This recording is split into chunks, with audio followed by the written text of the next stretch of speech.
Coach, I have to say thank you because I started calling Red Hawk games in 2000. I've called 2 wins in here. Simo's Wow. 2-19 in this building since you were a redshirt at SIU. What a big win this was. And if you ever saw trial by fire, it was when they cut that thing down to 2 points. Yeah. How were you going to respond? As a coach, you can think you know how you're going to respond, but man, did you guys respond. Yeah, just great resiliency by the guys. We played so well in the first half. You know, you're up 21, and you're like, man. Have you had a better half of basketball than that?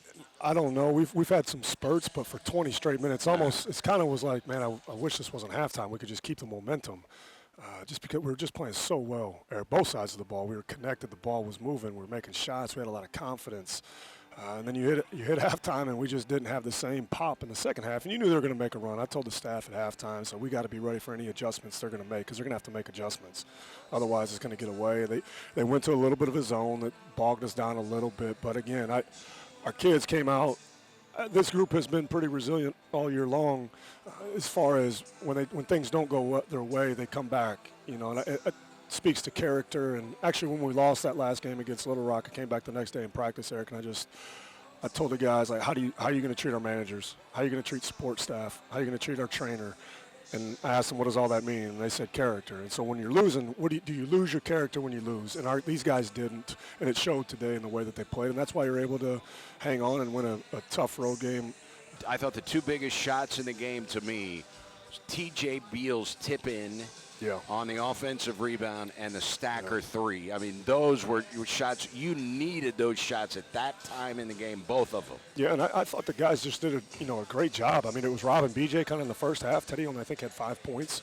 And then in the second half, Teddy made some big-time plays for us. Now, I didn't love the 3 here, but if that goes in, the game's probably, for all intents and purposes, over. But we don't need kill shots. We need to just continue to do the methodical thing that has allowed this team to have success. But every season, or your seasons that go on, Eric, you're never just how you started the year. You know, you're always changing. We added Braxton Stacker after 7 games I've already played. So you're talking offensive sets and actions and things, and you're trying to gel Teddy with everybody else that was here from a year ago.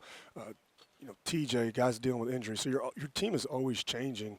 And we moved BT back to the 5 today, and so I think that helped the offense a little bit. Now, for our kids to come back and play like that, it's a big time win. Nobody beating them here. They're 6-0. Did not know that.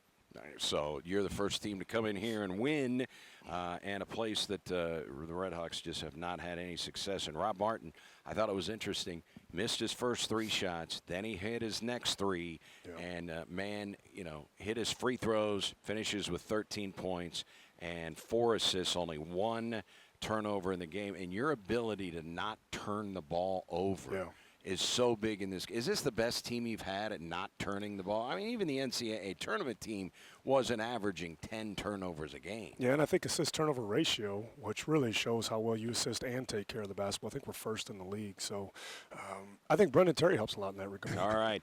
So we got a long drive, so we got to get out of here. Congrats on the win. I'm telling you, man, it's historic. 2-19 since 2000 in this building. Just for whatever reason, that's just the way that it is. So put that in the rearview mirror. Congrats on the win, and we'll see you next Thursday. All right. Sounds good, Eric. Thank you. All right. That's the Red Hawks head coach, Brad Korn, and that will do it for us here from Cookeville, Tennessee, where the Red Hawks pick up a massive win. They improved to 10-9.